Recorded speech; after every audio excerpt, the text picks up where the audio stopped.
husband and wife, partners in life, family and business. Through the ups and downs, we've overcome. God as a witness. From the household of faith to real estate to what's happening now. We've got something to talk about. So for the next few moments, please allow us to bring you something you can feel. It's time for the real talk about real life. Nothing but real. Wanna tell the truth, it's on design. Let's be real. Join in, tell your friends. 'Cause every now and then, we all need a reality check with the Adolphs. Welcome to Reality Check with the Adolphs. And today we're speaking on everlasting love. Willie, what do you consider everlasting love? Don't say you. Don't even play like that. Okay, I won't say you. Tequila.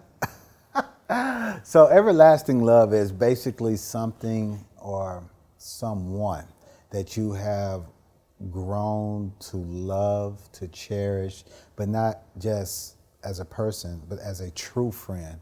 Because we have childhood friends that it doesn't matter how mad you get at them, eventually you'll start back talking to each other and whatever.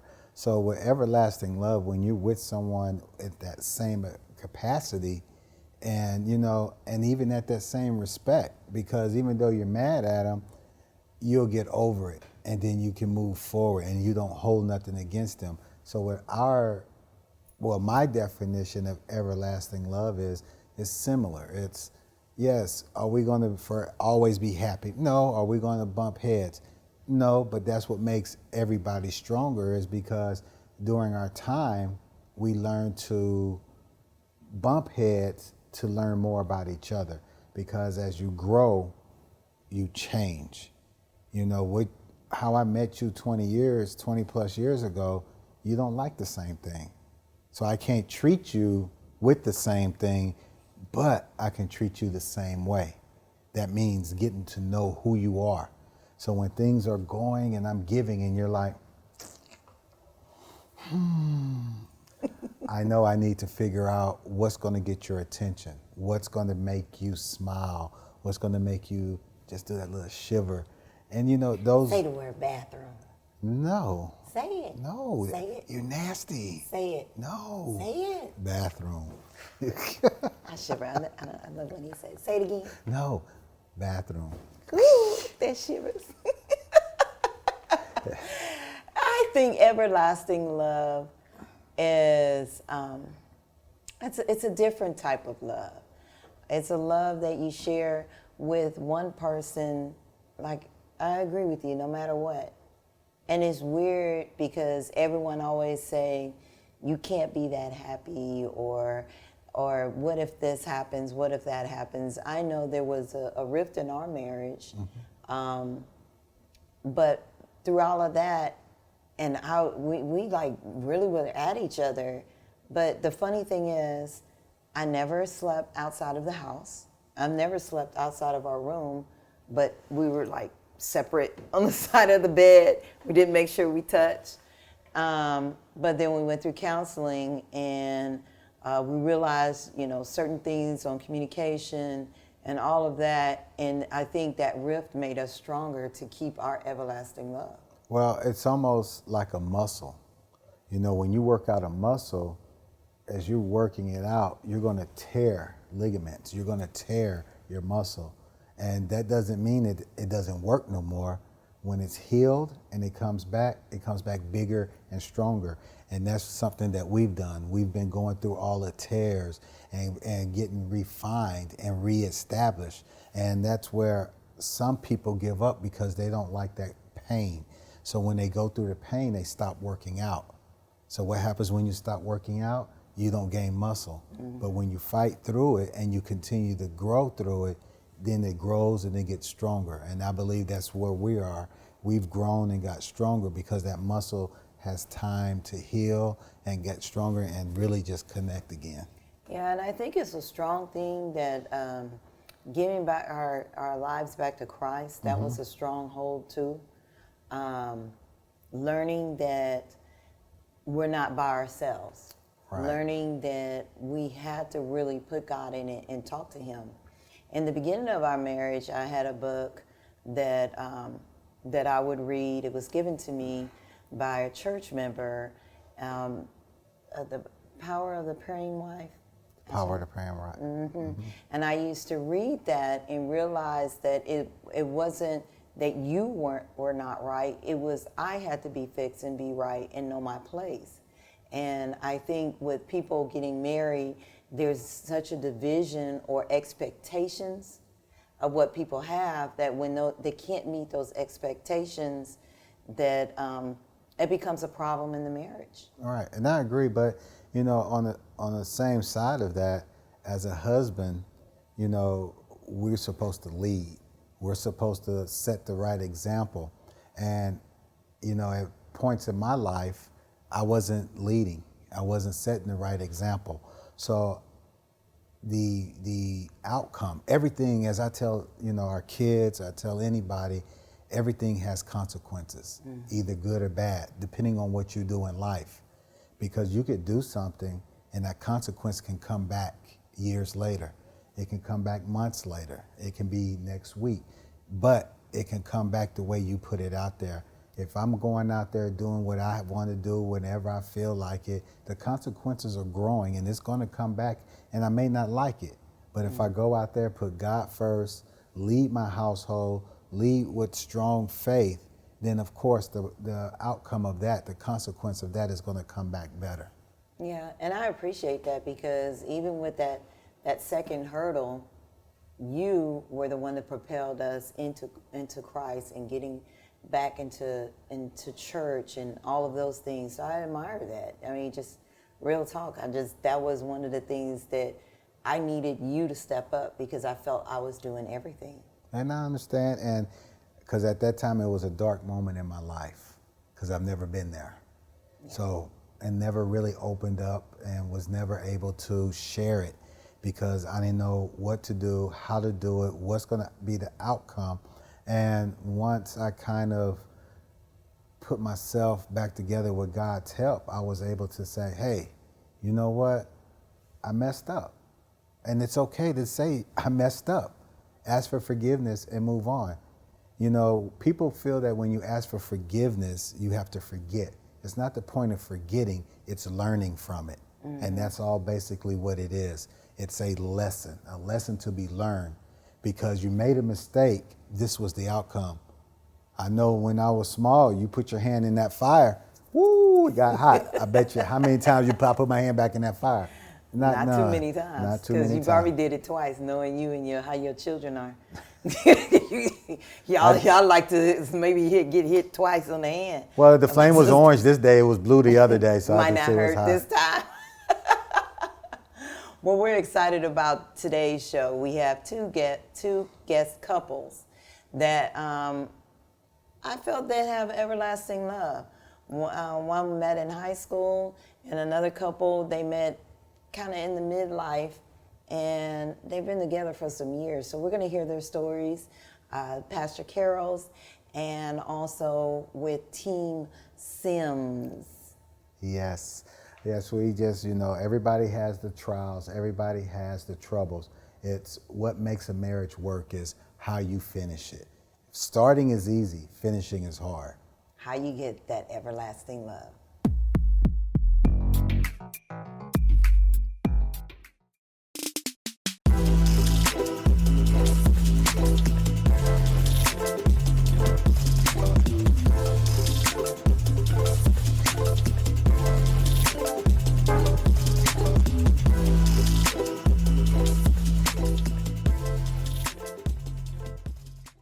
Hi, this is Willie Adolph of the Adolph Group at Equity House Properties.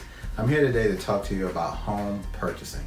You know, a lot of times people want to know, where do we start? When do we start? How much do we need to save? What does our credit score need to be like? Can I really move in now? And the answer is yes.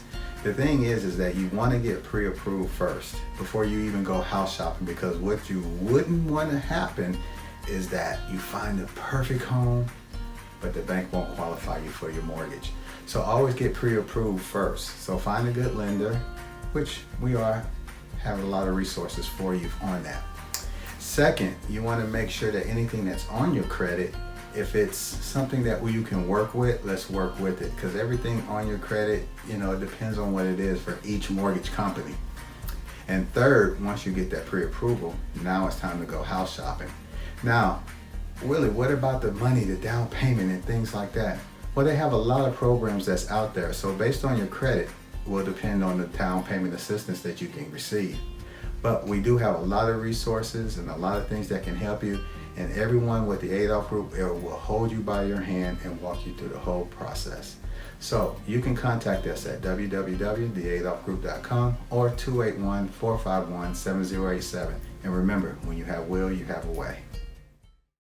'Cause every now and then we all need a reality check with the Adolphs. Welcome back to Reality Check with the Adolphs.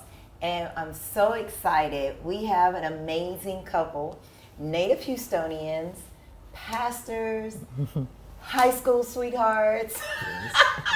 They just have it all. And it was blessed on my spirit to ask them for this episode of Everlasting Love. Simply because we just recently heard their story a couple of years ago. It was a couple of years ago. We went to one of their marriage conferences. The retreats, yeah. So we invited them. So Pastor Cornelious and Pastor Yolanda, tell us a little bit about yourselves. Honey, you start with the high school. Yes, we're high school sweethearts, and we've been together. It was December 20th, 1973. We were in the 11th grade, and we were in typing class together. She has her version, I have my version. But we do agree to that part. And right before the holiday, I asked her if she would be my girl, and she said yes, and we've been together ever since. We've never broken up, and been married 41 years now. Wow. Yeah, 41 years. We're currently, we both had careers outside the home. I was a professional banker for a major financial institution, and he was a civil engineer for a major oil company for years. So we've done that, and in 2002, we were called into full-time ministry. So we worked together again, doing that. But we love each other. We say all the time, just treat your spouse like you treat your friends, and it'll work out pretty good. Right. So we have 2 daughters and a son, and we're very connected with our family. We are native Houstonians, lived here all of our lives except for 3 years. We got a chance to live in Virginia, and that was a part of our process too. So when we came back, we started a ministry, and as they say, the rest is history. Mm-hmm. Wow. Yes. So how did you like Virginia? It was nice. It was different. It was very different for us because we were, again, living in Houston, the heat and all that goes along with that. But Virginia was nice because we got a chance to see and experience the seasons like we never had down here. So we enjoyed it, and we made some friends that are lifelong friends. Okay. And so we're happy about that part. We always have a different version to that. We always do. As I said, his career took us there. His job took us there. And I was able to transfer with the financial institution that I was with.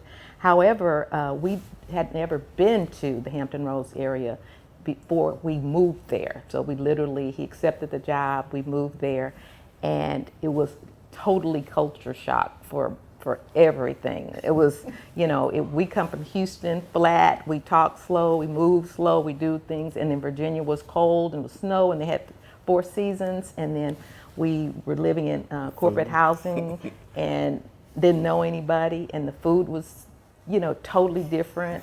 So it was. So you mean no Tex-Mex? No. I'm noticing the two different. He was like, it was neither. She was like, it was a different experience. It was cold. We have all 4 seasons. Because how old were the kids? They were, one was in middle school and the other one was in high school. But both of them, they were, my older of the 2, she was like me, a little resistant, let's just say that.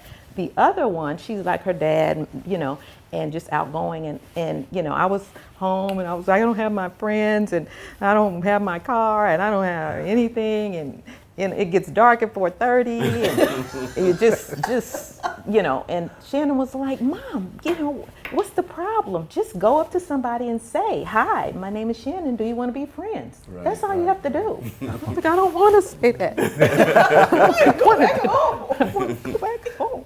But we did. That's where we got called into ministry.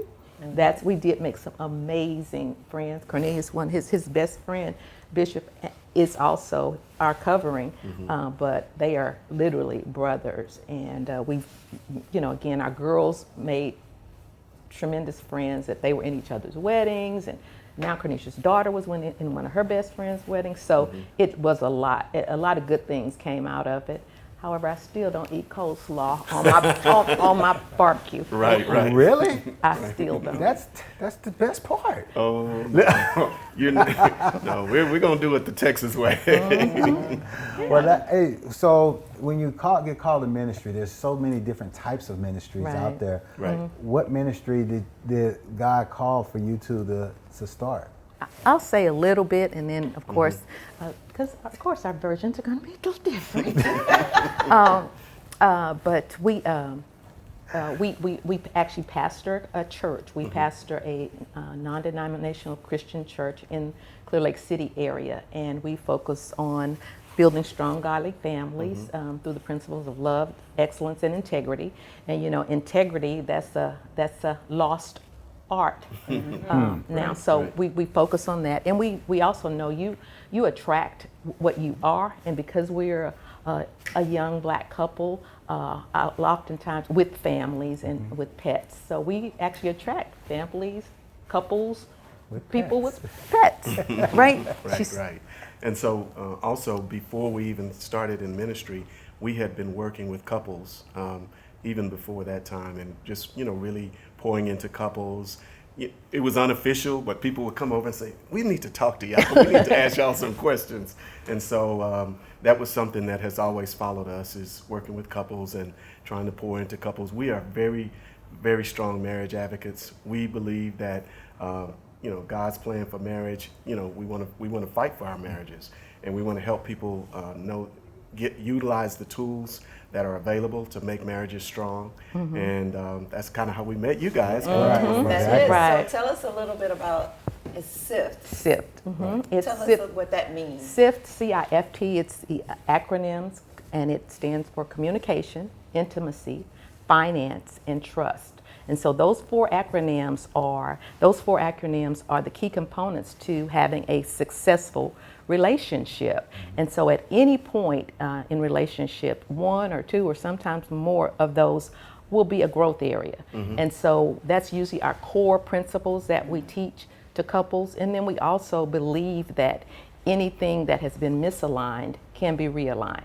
So anything that has been misaligned, we believe it can be realigned. So when we go into coaching and mentoring with that objective. And so if by chance, we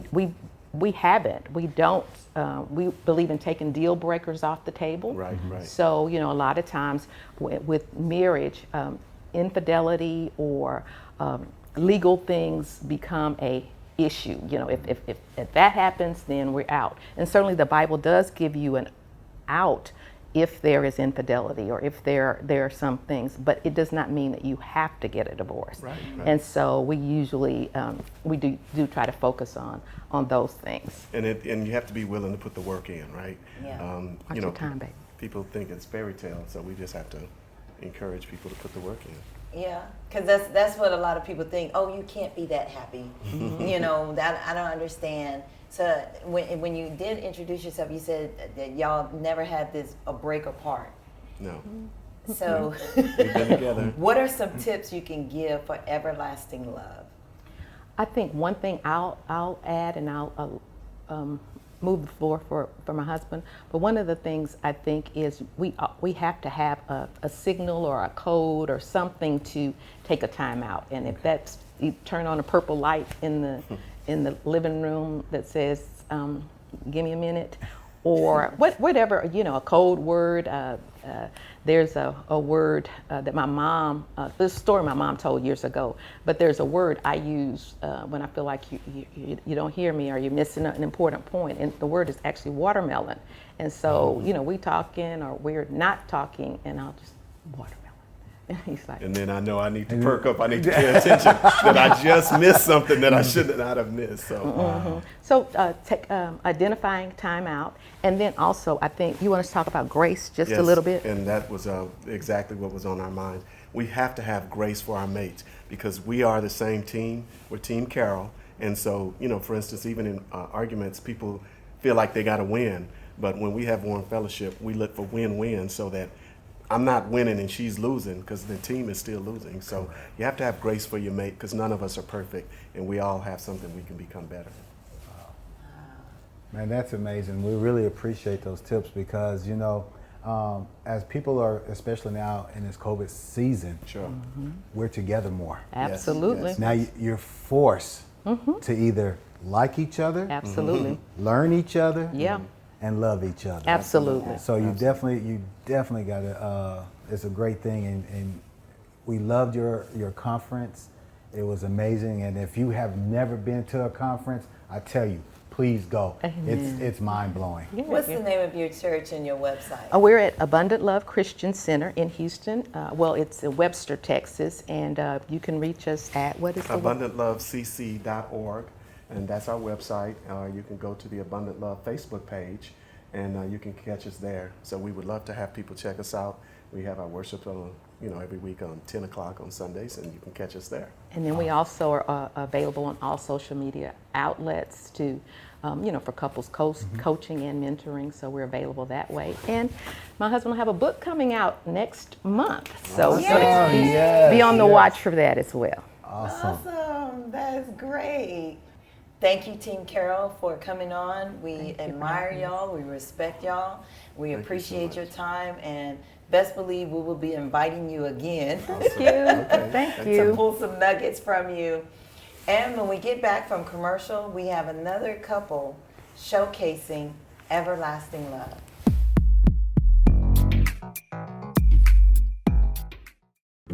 Let's be honest. Making a lukewarm marketing video is fairly simple. But who wants lukewarm marketing? Instead, how about something that conveys your unique message? Well, that takes creativity, and creative is what we are. We design custom logos. We even offer professional print services. Our goal is to showcase how good your idea is, no matter what your product is. Whether it's social media marketing for a new author or the artwork for the book itself, we can help.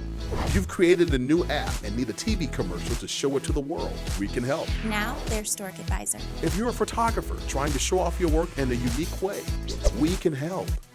Need a promo for your TV show? We can help with that too. It's Couch Time with Sonia. We're an artistic bunch and we love the creative process. We're not trying to be the best in Houston. We're trying to be the best for you.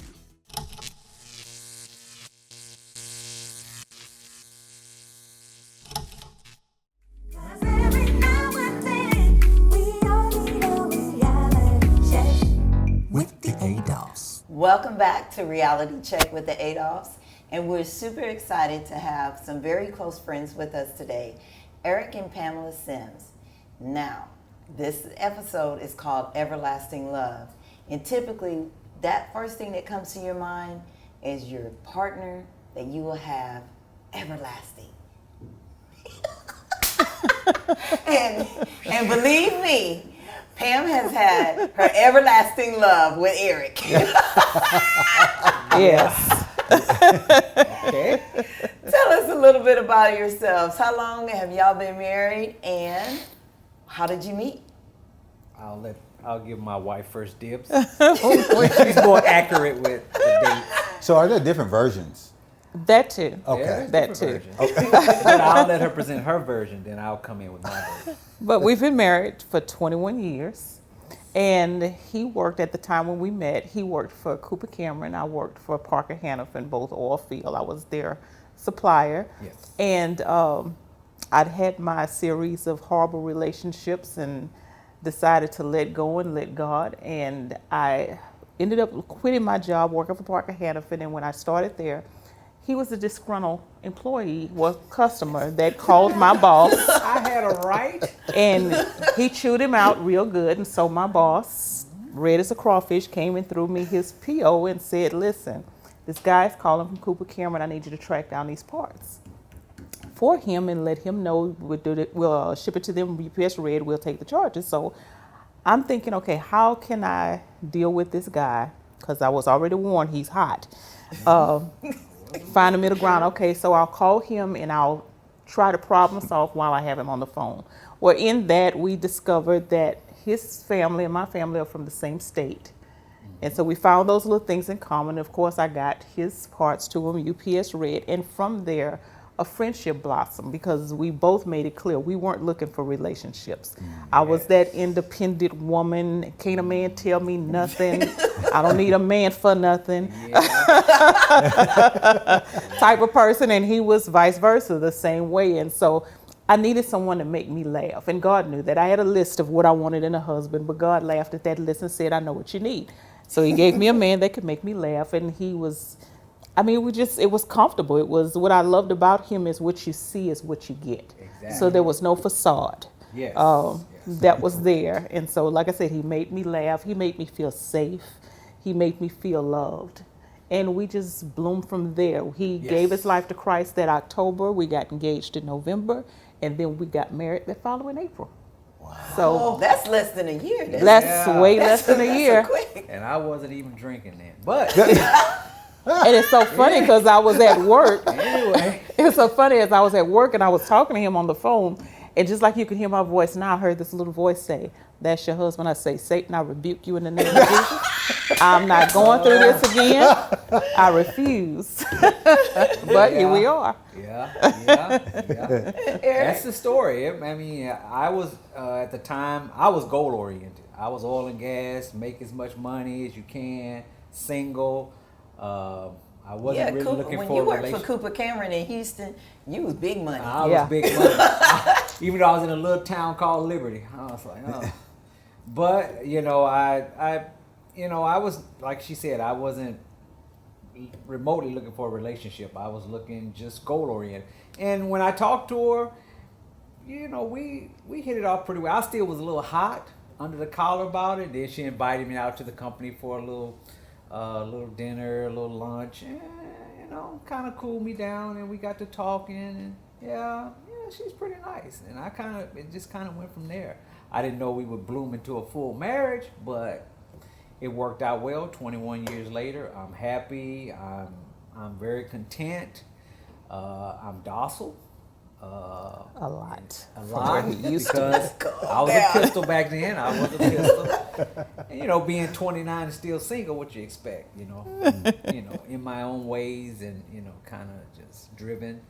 So, yeah, it's been beautiful. Like I said, gave my heart to Christ, and that changed me. That brought me, to another level, and it just really changed me. And that's what I loved about her. She was different. Mm-hmm. And I knew that, but you can't tell them that. You just kind of, yeah, all right, I can go with this. But then after a while, it just really, really did well. So I'm hearing a lot of, at the beginning, and most relationships are like that. You're never looking for someone. No. Right. And I think, Pam, you had made a comment saying you made a list because of your past. You're like, you know what? I know what I'm looking for, and if it's not on this list, or if it's not exactly this list, don't even worry about it.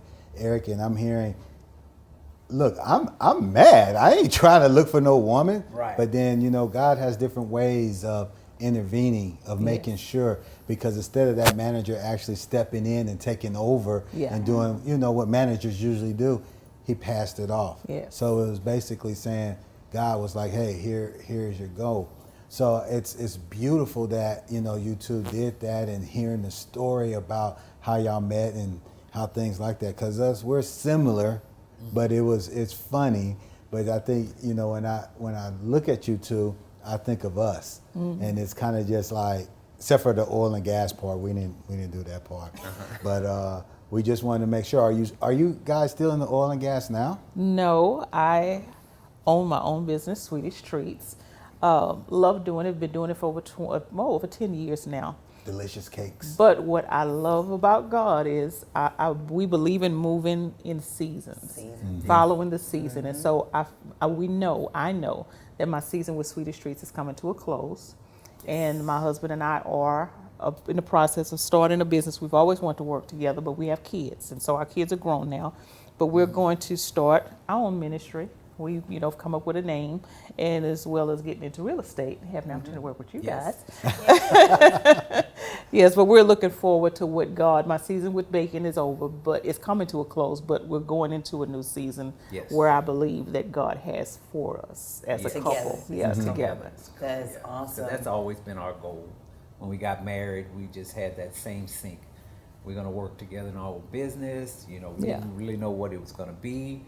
And I started doing real estate classes, Rich Dad, Poor Dad. I went to all the seminars.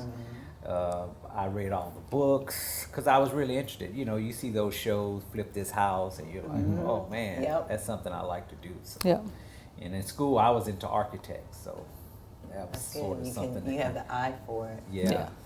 So I wanted to ask, so what is one trial that you had in your marriage? How did you overcome it? And what can you give a suggestion for others to overcome these trials? Because what's happening now, everyone is married, but then they have this trial and they give up. Right. They don't go through the trial. What was one trial that kind of put a bump? And how did y'all make it through?